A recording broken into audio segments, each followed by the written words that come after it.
100 city workers gathered in Queens today to call for their jobs to be reinstated after they were fired due to vaccine mandates. This after Mayor Eric Adams' recent decision to drop the mandate for professional athletes and performers. Many say the city isn't being fair to city workers who were on the front line during the pandemic. But I want you to know, Mayor Adams, you could come out a hero today, because we would like to see each and every one of our civil servants, the average Jane and Joe that make up this city, back to work.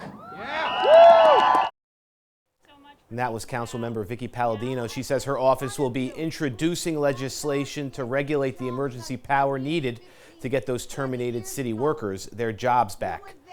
The pain at the pump is hitting hard for many of us, but especially for those who use their car to make a living. Today, a protest was held by livery drivers from across the city, and News 12's Katie Lusso spoke to some of those drivers. Hundreds of drivers from across the city calling on rideshare apps like Uber and Lyft to pay them fairly, to include a fuel surcharge, and to roll back the commission they take on drivers' tips. Today, standing or rather driving side by side to bring attention to the issue and call for change. Day by day, it's really difficult. Jahangir Ibadov lives in Midwood, Brooklyn, and says he can't afford to do maintenance on his car. Today, paying $60-70 of the gas.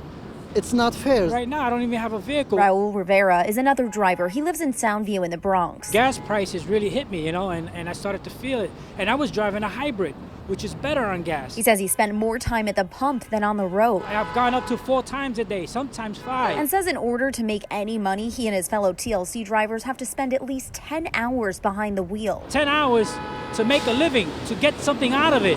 But 10 hours is too much. Most businesses don't stay open 10 hours. Which is why he and the other drivers say it's time the rideshare apps step up and help them. We're not employees.